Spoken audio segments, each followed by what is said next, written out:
gising na naman ang ganda ko nang dahil sa problemang idudulog sa atin ni Kuya Guard sa payong kapatid. Si Kuya Almer, isa siyang security guard na gustong bumili ng bahay. So, ang ginawa niya, nag-loan siya sa Pag-ibig. Ngayon, okay naman ang lahat eh. Fully paid. Okay na ang lahat. Kaso, 12 years nang nakalipas. Ano nangyari? Hindi niya pa rin nakukuha ang titulo ng kanyang lupa. Eh bakit naman? Pinapaasa lang. Paulit-ulit, nakukuha anak ko yan, graduate na ng elementary high school. Eh bakit ba kasi umabot ng... Ano bang ginawa niya? Inaaraw-araw ba? Linggo-linggo? Ano bang ginawa niya? Hindi nga siya pinapayagan ng sa trabaho niya. Anytime makakaanak naman siguro siya na pwede mo masikaso lang. Hindi nga, wala nga eh. Siya lang. Hindi naman tayo mapupunta dito kung ganun kadali. Ay, naku, kaya mahirap po umasa sa Pag-ibig. Totoo yan. Kung ito, parang may hugot yung kung sa'yo nangyari yan, Ito sa'yo nangyari. ano gagawin mo? Ay, Ikaw tinatanong. Kalma. Tito Boy, kung saan yung mangyari, anong gagawin mo? Oo ka, Tito Boy. Naguguluhan na si Tito Boy sa atin. Kasi naman itong dalawang... Ang ingay-ingay. Ang ingay-ingay nyo. Narito na po tayo sa Payong Kapatid para humingi po ng Payong Kapatid. Si Almer, na isang security guard. Kuya Almer?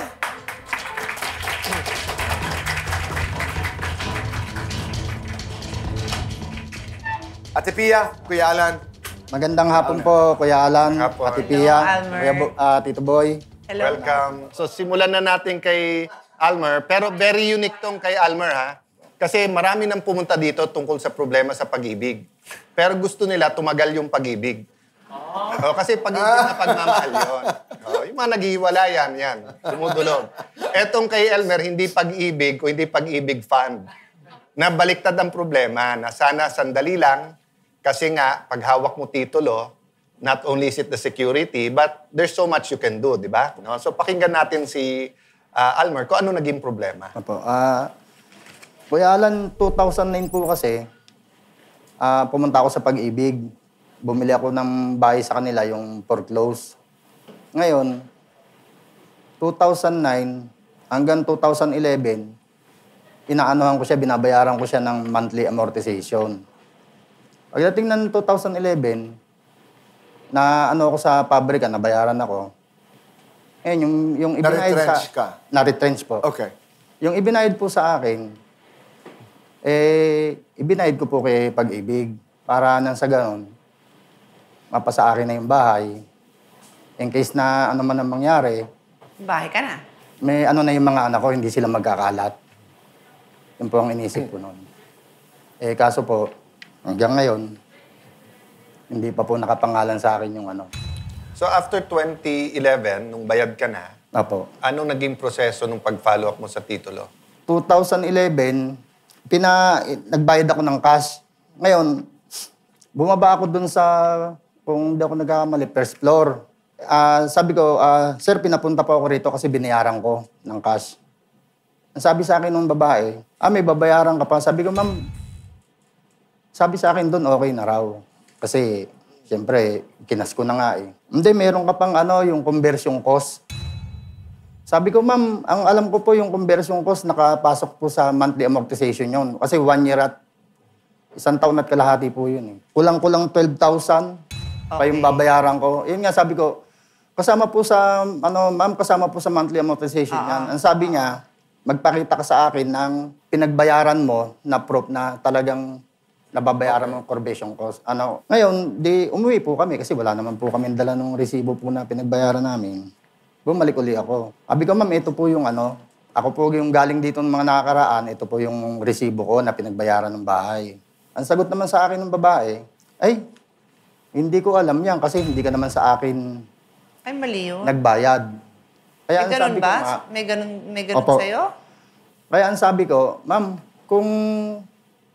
halimbawa kung sa Tugigaraw po ako kumuha ng bahay at doon ako nagbabayad, ibig sabihin, ma'am, hindi pala alam ni Pag-ibig.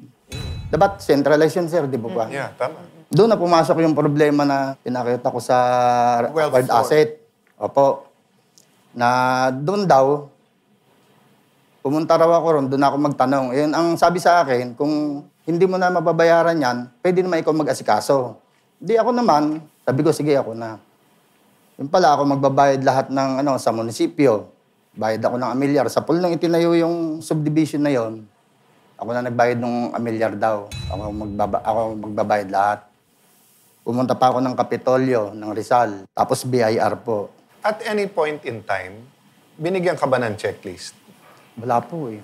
Wala po. Kasi yung history niyan, di ba, nagsimula yan sa anti-red tape. Oo. Tapos ang tawag na natin ngayon, ease of doing business. Hindi ko alam yung eksaktong year, nagkaroon ng year na ni-require natin na sa lahat ng government office, meron niyang parang yung workflow.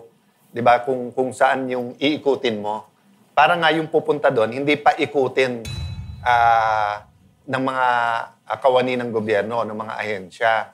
But yung isa ko ding nakikita, kasi nga yung mga ilan nakakausap ko in hearing the e-governance bill. So sinasabi kasi natin, hindi simpleng yung analog gagawin mong digital. Kailangan yung mga problemang nagaganap pagka ikaw mismo naglalakad, dapat yan ay pagka nasa internet na, pinakasimple na. So pag sinabing 5 requirement lang na ibigay mo yung 5, dapat wala ng tanong yan, di ba? Kasi bakit mo pa ilalagay sa internet kung paikutin at papupuntahin ka pa rin doon? And habang tinitingnan namin yan, lumalabas yung katulad niyan na either walang checklist o kung may checklist, pati yung wala sa checklist, biglang hahanapin sa iyo later on. Isang tatanong namin sa Pag-ibig yan kasi nga, to be fair to them, may ibang part ng proseso hindi talaga sa kanila. Opo. Di ba? Katulad sa munisipyo at sa BIR. Pero wala namang mawawala sa gobyerno that we take the whole of government approach, di ba? Opo. Meaning, kung ang contact mo ay Pag-ibig dahil doon mo binilit. So that's my point. Wala namang mawawala kung sino yung point of contact mo or yung pinaka-importanting ahensya na kausap mo, may checklist doon. So hindi ibig sabihin na sakop niya yung BIR, pero dapat nakalagay doon na ito ang kailangan from the BIR. Kung hindi, talagang magpapaikot-ikot ka talaga. After looking at your case, of course, may mga tanong pa kami. Eventually, what I suggest is pasamahan ka sa Pag-ibig. So, doon pa lang sa kinuwento mo, ramdam namin yung hirap na yan, ha? Oo. Talagang, yung bang maghulat ka na lang, ano ba nga naman yung may flow, tulad ng sinabi ni Alan? So, ramdam namin yan. Sana man lang si Yan nga po, Pag-ibig, yung- binigyan din siya ng advice, di ba? Na pagkatapos mo tong hulugan, tandaan mo, mag-ipon ka rin para sa... Gan- Di ba? Tsaka minsan, yung kinuhaan mo, di ba, inano mo to foreclosed ha. So, ang ibig sabihin nun, sino may alam ng foreclose? Ang ibig sabihin ng foreclose, hindi nakapagbayad yung may-ari nun, binili na yan ng bangko, so siya, dun niya bibilhin ngayon yun, usually sa bangko yun. Pero, to be fair, nung nilalakad mo yun ng 2011, natigil ka, no? Opo, opo. So, binalikan mo na lang nitong 2021? 21 po. Oh, so hindi naman siya nakapending na balik-balikan ng 10 taon, 'di ba? Hindi naman, 'di ba? But your point about the checklist makes a lot of sense. Kasi mas mauunawaan ng ating mga kababayan kung ano ang kanilang binibili at kung magkano. Pero kailangan maraming detalye at impormasyon ang ating malaman. Kaya sabi nga ay pasasamahan ka. Kasi to be fair to many of our agencies, pati kawani ng gobyerno, di ba? Kasi minsan, halimbawa, dumadaan ako sa Bureau of Immigration, di ba? Tapos, yun nga, nakwikwento nila, sir, pag nagkamali sa amin isa, kahit aminado isa, Oo. para bang kami naman lahat, Tama. ganon, di ba? So, over the years kasi, marami na rin naman nangyaring reforms. So, let's check. But having said that, talagang nasa tao Minsan, meron talagang lahat naman nandyan Nandyan ang checklist, nandyan ang workflow, nandyan ang lahat ng papel, pero they don't want to go the extra mile, ika nga, para tulungan ng ating kababayan, di ba?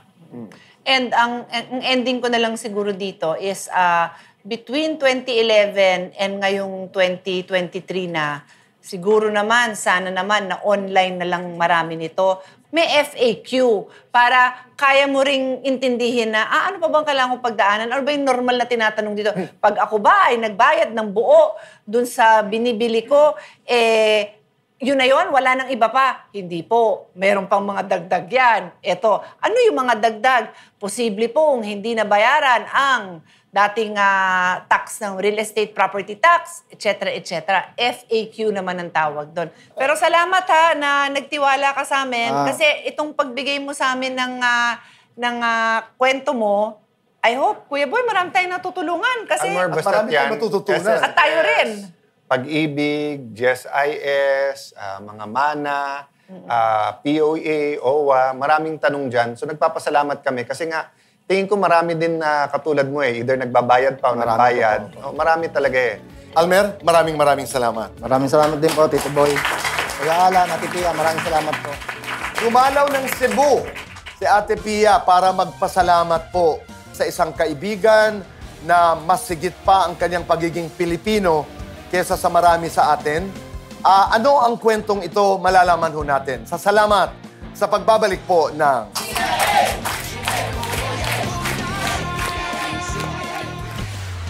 Sinamahan ng CIA with VA si Almer sa Pag-ibig Fund, kung saan pinakita at inayos ang mga requirements na hawak na niya.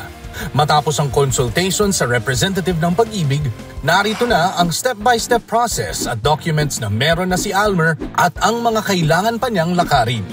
Ilang hakbang pa at makukuha na ni Almer ang titulo ng kanyang lupa at maipapamana na niya sa kanyang mga anak tulad ng kanyang pangarap. Papasalamat po ako sa programang CIA. Lalong-lalo na po sa bumubuo nito kay Kuya Alan, kay Ate Pia, kay Tito Boy. Nagpapasalamat po ako sa inyo dahil natulungan niyo po akong maiproseso ang aking titulo sa Pag-ibig. Maraming salamat po.